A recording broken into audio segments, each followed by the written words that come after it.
Hello dear students, I am Kangana Barua and I am back with your part 4 of from the chapter Electric Charges and Field. तो चलिए शुरू करते हैं जहाँ से हमने छोड़ा था। तो लास्ट क्लास में हमने इलेक्ट्रिक फील्ड तक कवर किया था, तो आज हम स्टार्ट करेंगे इलेक्ट्रिक डाइपोल से। तो इलेक्ट्रिक डाइपोल, तो व्हाट इज ए डाइपोल? अगर हम डाइपोल की बात करें, इसके नाम में ही है डाई प्लस पोल ना, तो इसका मतलब क्या है कि दो पोल है। डाई मतलब दो, तो इसमें है दो पोल। तो इलेक्ट्रिक डाइपोल कैसा होता है? अगर एक दो इक्वल एंड ऑपोजिट मैग्नीट्यूड के चार्ज, मतलब इन दोनों का मैग्नीट्यूड सेम होगा, उसका बस नेचर ऑपोजिट होगा, मतलब एक पॉजिटिव एक नेगेटिव, दोनों का मैग्नीट्यूड सेम होना चाहिए, नेचर ऑपोजिट होना चाहिए। तो दो अलग अलग नेचर का इक्वल मैग्नीट्यूड का चार्ज अगर हमने उन दोनों को 2L डिस्टेंस से या फिर बीच में से उन दोनों को एक छोटा सा डिस्टेंस से, जिसको हम 2L कैलकुलेट करके लेंगे, उसको सेपरेट किया हुआ है, तो इस पूरे सिस्टम को हम एक साथ डाइपोल बोलेंगे। इस पूरे सिस्टम को हम एक साथ डाइपोल बोलेंगे। यानी कि मेरे कहने का मतलब ये है कि दो अगर इक्वल एंड अपोजिट चार्ज को हम एक डिस्टेंस से सेपरेट करेंगे, जो कि डिस्टेंस हम 2L लेंगे, तो उसको हम एक साथ डाइपोल बोलेंगे। अब 2L क्यों लेते हैं? क्योंकि जो डिस्टेंस है ना, एक तो ये इक्वल एंड ऑपोजिट चार्ज है, तो मतलब क्या एक दूसरे को अट्रैक्ट करेगा। तो इन दोनों के बीच में एक तो चार्ज वैसे भी बहुत छोटे होते हैं, हम बेयर आइज से देख नहीं सकते, उल्टा ये दोनों फिर उसके साथ क्या है, ऑपोजिट नेचर के हैं, तो अट्रैक्ट करेंगे। तो इन दोनों के बीच का जो डिस्टेंस है ना, वो इतना छोटा है कि मतलब हमें कैलकुलेशन में बहुत प्रॉब्लम हो सकता है। ताकि हमको इजी हो, हम इसीलिए इसको 2L करके लेते हैं, ट्वाइस करके लेते हैं। यानी कि लेंथ ये L, दो इसके बीच में एक पॉइंट रखते हैं कि L प्लस L होता है, और इस बीच वाले पॉइंट से दोनों बराबर डिस्टेंस में होता है। दोनों चार्जेस माइनस Q और प्लस Q, जो भी दोनों ऑपोजिट नेचर के चार्ज है, एक बीच पॉइंट से दोनों बराबर डिस्टेंस पे होता है, इसीलिए दोनों को हम डिवाइड करके 2L डिस्टेंस करके लेते हैं। ठीक है, आई होप आपको समझ आया हो। डाइपोल कुछ रॉकेट साइंस नहीं है, दो पोल है, इक्वल एंड ऑपोजिट चार्ज, और दोनों ही 2L डिस्टेंस से सेपरेटेड है। 2L क्यों? बीच वाले पॉइंट से दोनों बराबर डिस्टेंस में है। ठीक है, ये हो गया हमारा डाइपोल। उसके बाद एक और इम्पोर्टेंट पॉइंट होता है कि size of a ideal dipole. क्या होता है?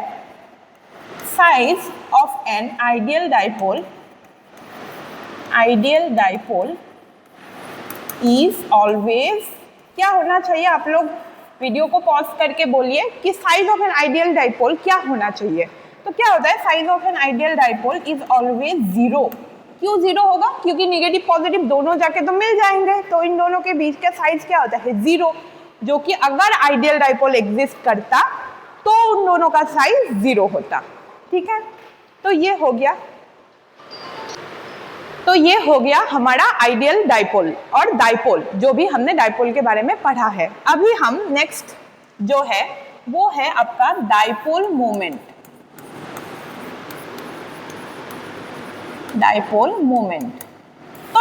मोमेंट क्या है? डाइपोल मोमेंट है जिसको हम कैपिटल P से डिनोट करते हैं।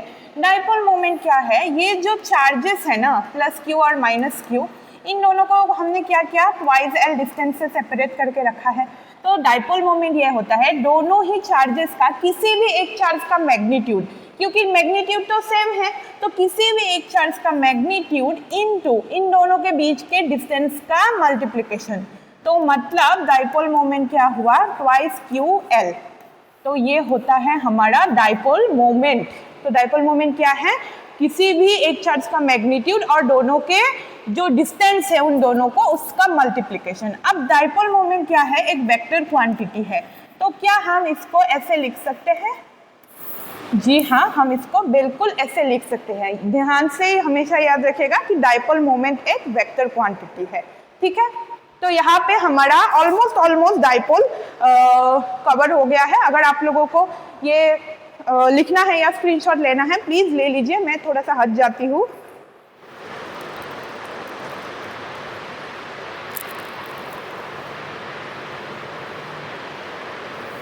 ओके, तो इस बार ठीक है, तो हमारा नेक्स्ट टॉपिक पे आते हैं। तो नेक्स्ट टॉपिक क्या है हमारा? नेक्स्ट टॉपिक है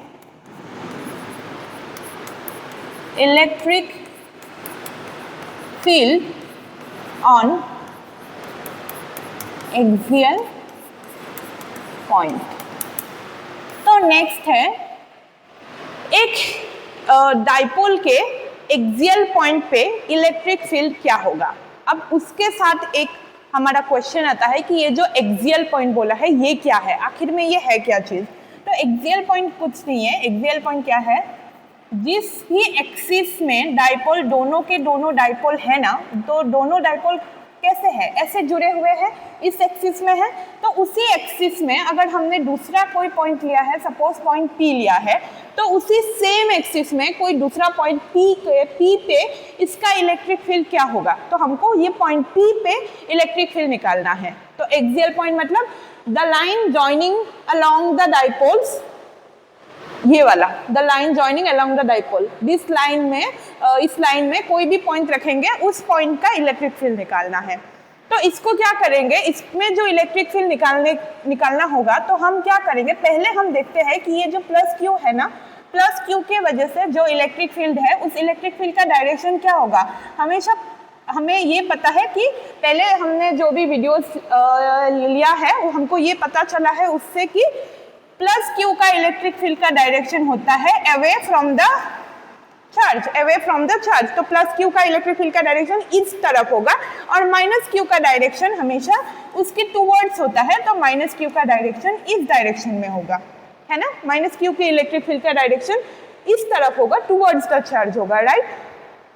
अभी हम क्या करेंगे, इसमें दो इलेक्ट्रिक फील्ड हैं, तो इसके लिए हम क्या करेंगे, नेट इलेक्ट्रिक फील्ड निकालेंगे। अब नेट इलेक्ट्रिक फील्ड निकालने के लिए हम क्या करेंगे, हमको करना है E1 प्लस E2, लेकिन हम ध्यान से देखेंगे तो कि दोनों ही चार्जेस का क्या है, मैग्नीट्यूड सेम है, लेकिन डायरेक्शन उल्टा है, डायरेक्शन ऑपोजिट है। तो अगर ये डायरेक्शन ऑपोजिट है तो ये प्लस क्या हो जाएगा, E1 माइनस E2। और जब हम इसको सॉल्व करेंगे, इलेक्ट्रिक फील्ड निकालने का हमें फॉर्मूला पहले ही मिल चुका है, जब हम इसको सॉल्व करेंगे तो हमको E नेट मिलेगा। और E नेट के लिए हमको लेंथ चाहिए होगा। लेंथ हम कैसे लेंगे, सपोज हाँ P पॉइंट तक हमने इसका लेंथ R लिया है, ये तो L ही है, तो ये वाला हो गया हमारा R माइनस L और ये हो गया R प्लस L। तो ऐसे आप लेंथ ले लीजिए, बाकी फॉर्मूला हमको पता है, फॉर्मूला लगाइए, इसको बिठाइए, तो हमको नेट इलेक्ट्रिक फील्ड का वैल्यू मिल जाएगा। और ये जो डिराइवेशन है ना, ये आपको किसी भी बुक में मिल जाएगा, तो मैं डिराइवेशन सॉल्व नहीं कर रही हूँ, नहीं तो वीडियो बहुत ज़्यादा लेंथी हो जाएगा, लेकिन मैंने आपको समझा दिया है कैसे करना है। फिर भी अगर आपको डाउट हो तो आप हमारे कमेंट सेक्शन में आके बोलिए, तो मैं इसको बाद में सॉल्व करके दे दूँगी। और मुझे यकीन है कि आप लोग इसको सॉल्व कर लेंगे, कुछ भी नहीं है, मैंने बस सब कुछ करके दे ही दिया है, बस आपको वैल्यूज पुट करना है, ठीक है। तो इसके बाद अगर आप लोगों ने इसको सॉल्व कर लिया होगा, एक बार फिर से देख लीजिए।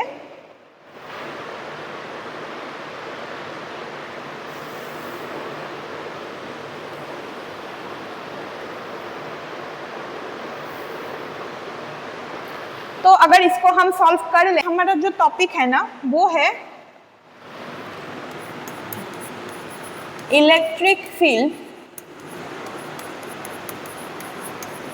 On equatorial point.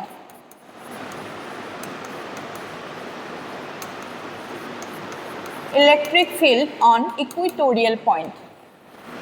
तो हमने एक्सियल क्या है वो हमको पता चल गया, अब हमको जानना है कि इक्वेटोरियल पॉइंट क्या है, राइट। तो इक्वेटोरियल पॉइंट को जानने के लिए ये कुछ नहीं है, हम क्या करते हैं, पहले हम डाइपोल लगा लेते हैं, माइनस क्यू प्लस क्यू, इस पॉइंट से L दोनों को डिवाइड किया है, ठीक है। अब देखिए, जिस पॉइंट से दोनों इक्वल डिस्टेंस में हमने डाइपोल्स को डिवाइड किया है ना, उसी पॉइंट के अलोंग उसी पॉइंट पे अगर कोई परपेंडिकुलर लाइन ड्रॉ करेंगे, उस लाइन में कोई भी पॉइंट लेंगे ना, इसमें हमने पॉइंट P लिया है, ये कोई भी पॉइंट लेंगे, उस पॉइंट को हम बोलेंगे इक्वेटोरियल पॉइंट। तो इक्वेटोरियल पॉइंट क्या है? जो भी डाइपोल है, डाइपोल को बीच में से इक्वल डिस्टेंस से डिवाइड कर देंगे और वो डिवाइड जो भी पॉइंट से डिवाइड हो रहा है उससे हम एक पर्टिकुलर परपेंडिकुलर लाइन ड्रॉ करेंगे, तो उस लाइन में कोई भी पॉइंट लेंगे उसको हम इक्वेटोरियल पॉइंट बोलेंगे। ठीक है, अभी हम क्या करेंगे, इसको एक ट्रायंगुलर फॉर्म में हम ड्रॉ कर लेते हैं पॉइंट P पे। तो हम देखेंगे इसके लिए भी क्या करना पड़ेगा, जो -q चार्ज है ना, -q चार्ज का इलेक्ट्रिक फील्ड का डायरेक्शन क्या होगा, उसकी टूवर्ड्स होगा, राइट। लेकिन +q का क्या होगा, इस डायरेक्शन में होगा, उसका इलेक्ट्रिक फील्ड E1 और इसका E2। तो देखिए +q का अवे फ्रॉम द चार्ज, तो इस डायरेक्शन में होगा उसका इलेक्ट्रिक फील्ड, और -q का टूवर्ड्स द चार्ज, तो मतलब इस डायरेक्शन में होगा। अब अगर हमको क्या निकालना है, नेट इलेक्ट्रिक फील्ड निकालना है ना, ई नेट के लिए हम क्या करेंगे, अगेन E1 + E2 करना है हमको। तो दोनों का नेट इलेक्ट्रिक फील्ड निकालने के लिए, अब देखिए दोनों तो अपोजिट डायरेक्शन में है, तो हम क्या करेंगे, दोनों का कंपोनेंट लेंगे। तो कंपोनेंट लेंगे तो देखिए इसका होगा इस तरफ E1 sin थीटा और इसका होगा इस तरफ E2 sin थीटा।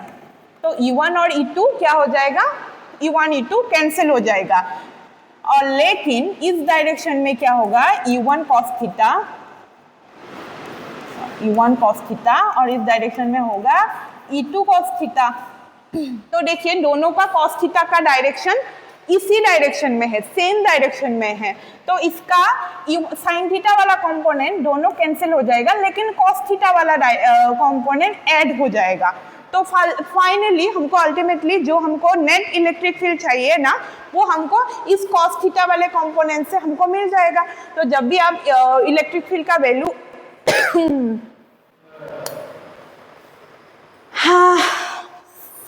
में एक कोई भी पॉइंट होगा तो वो इक्वेटोरियल पॉइंट है, उस पॉइंट पे हमको इलेक्ट्रिक फील्ड निकालना है। तो हमको नेट इलेक्ट्रिक फील्ड निकालना पड़ेगा, क्योंकि दो इलेक्ट्रिक चार्ज है, एक पॉजिटिव है एक निगेटिव है, तो दोनों ही चार्ज इक्वल इंडिविजुअल जो इलेक्ट्रिक फील्ड दे रहा है, उस इंडिविजुअल दोनों ही इंडिविजुअल इलेक्ट्रिक फील्ड को हम ऐड करेंगे तो हमको नेट इलेक्ट्रिक फील्ड मिलेगा।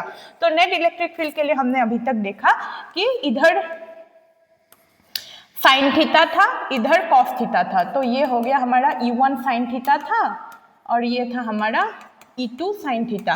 तो क्योंकि ये दोनों इक्वल एंड अपोजिट है, तो E1 साइन थीटा और E2 sine theta minus cancel out हो गया, तो हमारा इधर बचा E1 कॉस थीटा और E2 कॉस थीटा। तो मतलब E1 प्लस E2 में क्या आएगा, E1 cos theta plus E2 cos theta.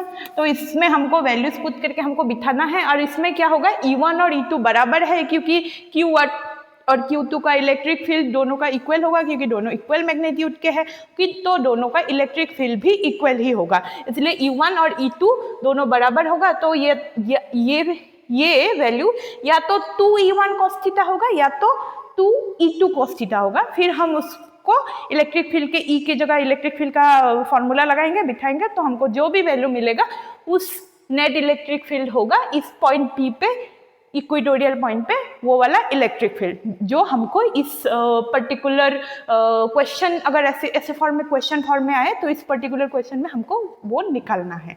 ठीक है, आपको क्वेश्चन समझ में आया और क्या निकालना है वो समझ में आया, आई होप आपको आ ही गया होगा। तो हम नेक्स्ट टॉपिक की तरफ मूव करते हैं।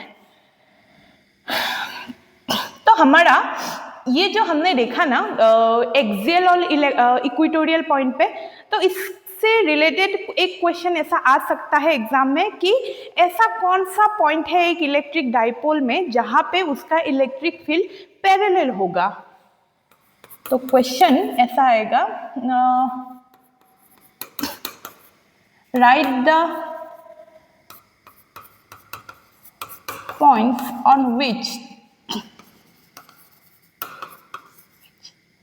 electric field is parallel to the dipole. तो अगर हमको डाइपोल के पैरेलल इलेक्ट्रिक फील्ड निकालना है तो हमने क्या देखा, पहले वाला हमने जो एक्सियल पॉइंट पे देखा था, तो आप ध्यान से याद कीजिए एक्सियल पॉइंट पे क्या था कि ऐसे था, ये अगर नेगेटिव है अगर ये पॉजिटिव है तो इसका इलेक्ट्रिक फील्ड कहीं इस डायरेक्शन में हमारा था, इस पॉइंट पे पी पॉइंट पे तो था। तो मतलब एक्सियल पॉइंट पे क्या है, इलेक्ट्रिक फील्ड पैरेलल है। अब दूसरा जो हमको मिला था वो मिला था इक्वेटोरियल पॉइंट, जो कि इस पॉइंट पे कहीं पे था, इस पॉइंट पी पे, और उसका इलेक्ट्रिक फील्ड का नेट इलेक्ट्रिक फील्ड का डायरेक्शन इस तरफ था। और हमको पता है, मैंने पता नहीं आप लोगों को बोला है कि नहीं, कि डाइपोल के इलेक्ट्रिक फील्ड का डायरेक्शन हमेशा निगेटिव टू पॉजिटिव की तरफ होता है। तो आप लोग एक बार हमेशा याद रख लीजिए या फिर आप लिख लीजिए कि the electric field of a dipole is always from negative to positive, is always towards positive from negative. तो डाइपोल का इलेक्ट्रिक फील्ड हमेशा निगेटिव से पॉजिटिव की तरफ जाएगा, इसीलिए एक्सियल का इलेक्ट्रिक फील्ड का डायरेक्शन निगेटिव से पॉजिटिव की तरफ है। और क्या है आपका, इसका भी डायरेक्शन इस तरफ है, लेकिन एक्सियल पॉइंट P पे इसका भी डायरेक्शन इस तरफ है और डाइपोल का डायरेक्शन भी इस तरफ है। तो ये दोनों हो गया आपका पैरेलल।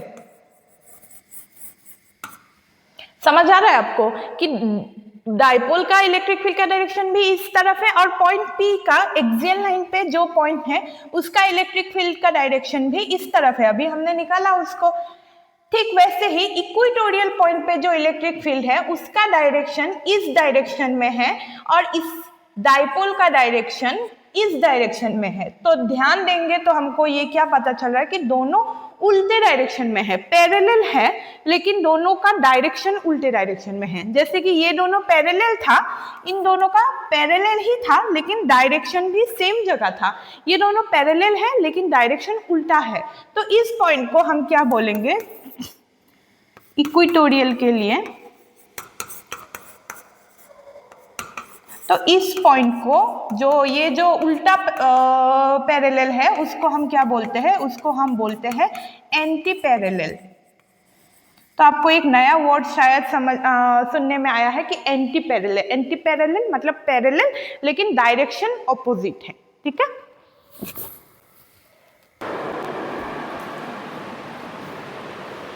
ओके, तो हमारा जो नेक्स्ट टॉपिक है वो है इलेक्ट्रिक फ्लक्स।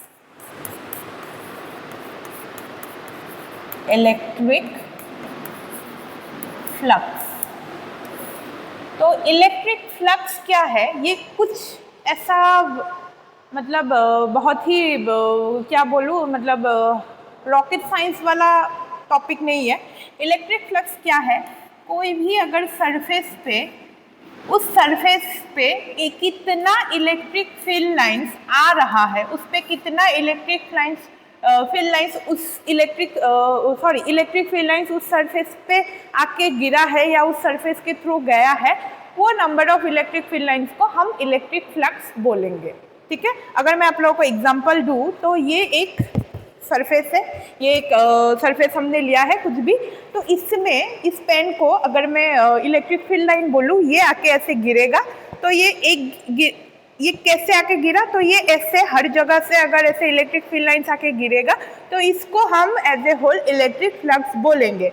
और साथ ही हम इलेक्ट्रिक फ्लक्स में क्या देखेंगे कि ये जो सरफेस है ना, ये जो एरिया है, इसके एरिया के ओरिएंटेशन के ऊपर इलेक्ट्रिक फील्ड लाइंस गिरने का डिपेंड करेगा, इसके फ्लक्स डिपेंड करेगा इस सरफेस के ओरिएंटेशन के ऊपर। जैसे ये ऐसा है तो फील्ड लाइंस ऐसे पार हो गया, लेकिन अगर वहीं पे इसको टेढ़ा करेंगे तो फील्ड लाइंस क्या होगा, आधा फील्ड लाइंस आके गिरेगा, आधा से ऊपर वाला आर पार होके जाएगा, तो फील्ड लाइंस इसमें कम गिरेगा। वैसे इसको अगर मैं ऐसे पूरा ऐसे पैरेलल कर दूँ तो मतलब इसको ऐसे इस तरह हम इसको ले डाउन किया तो क्या होगा, फील्ड लाइंस सब आर पार होके गिर जाएंगे, इस पर कुछ भी नहीं गिरेगा। राइट। तो इससे हमको क्या पता चल रहा है कि field lines, electric field lines किसी भी सरफेस पे जब गिरेगा ना तो सरफेस के ओरिएंटेशन के ऊपर भी वो डिपेंड करेगा, और जिस सरफेस से इलेक्ट्रिक फील्ड लाइंस कितना पार हो रहा है उसी को हम as a whole electric flux बोलते हैं। और इलेक्ट्रिक फ्लक्स को हम डिनोट करते हैं फाई से। और अगर मैथमेटिकली देखें तो इलेक्ट्रिक फील्ड लाइंस क्या होता है, E इंटू ए, मतलब इलेक्ट्रिक फील्ड लाइंस उस एरिया पे कितना है, ई ए, फाई इजिकल टू ई ए, ये हो गया इसका फॉर्मूला। अब क्या है, ये जैसे हमने देखा ना ओरिएंटेशन के ऊपर, मतलब डायरेक्शन के ओरिएंटेशन के ऊपर सरफेस के क्या था, डायरेक्शन के ऊपर ये डिपेंड कर रहा है। तो मतलब क्या, ये वेक्टर क्वांटिटी है। अगर ये वेक्टर क्वांटिटी है तो क्या हम इसको ऐसे लिख सकते हैं, phi is equal to E A cos theta, right.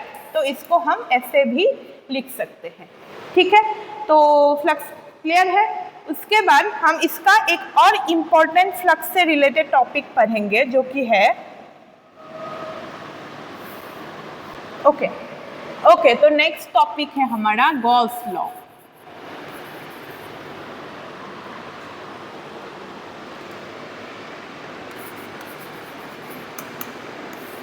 ठीक है, तो गॉस लॉ क्या है। गॉस लॉ ने हमको बोला है कि अगर कोई भी सरफेस है, सपोज मैंने ये सरफेस लिया है, इस सरफेस पे टोटल इलेक्ट्रिक फ्लक्स हम कैसे कैलकुलेट करेंगे, इस पे कितना इलेक्ट्रिक फील्ड लाइंस है वो डिपेंड करेगा कि इस पे कितना चार्ज है।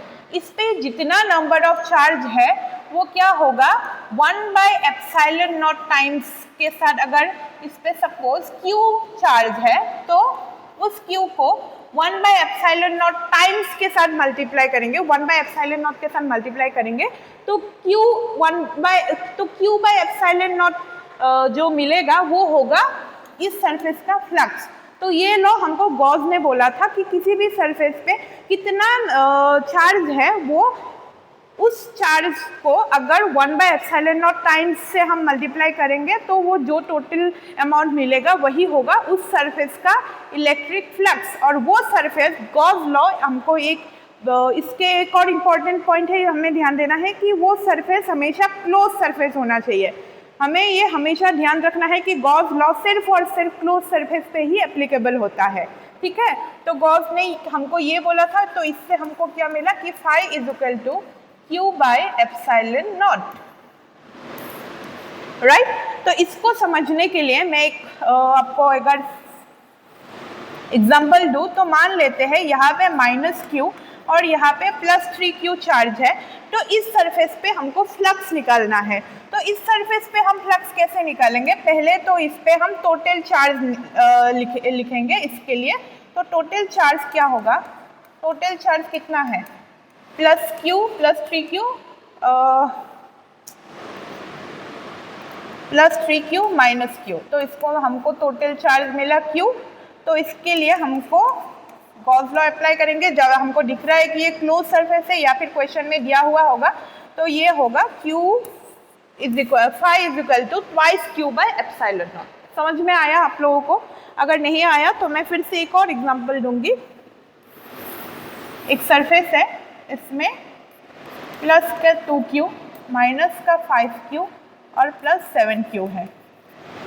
अब इसमें हमको इसका फ्लक्स निकालना है, फ्लक्स इसका कितना है। तो आप लोग इसको पॉज कीजिए वीडियो को, इसको कीजिए ये क्वेश्चन को, और कमेंट सेक्शन में इसका आंसर हमको बताइए।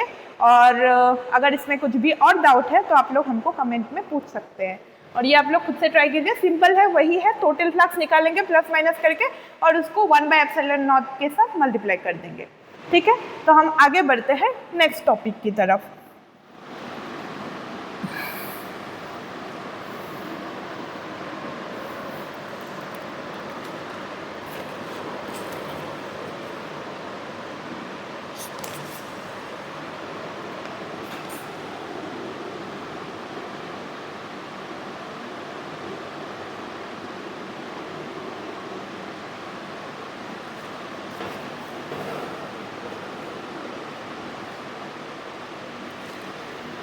तो जो हमारा नेक्स्ट टॉपिक है वो है इम्पॉर्टेंट, एक बहुत ही इम्पॉर्टेंट टॉपिक है, प्रूफ ऑफ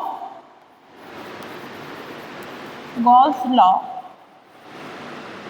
या फिर प्रूफ ऑफ, सॉरी हमने उल्टा लिखा है, प्रूफ ऑफ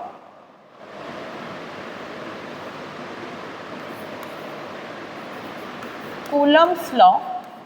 कूलम्ब्स लॉ का एक और नाम है जो कि है इनवर्स स्क्वायर लॉ।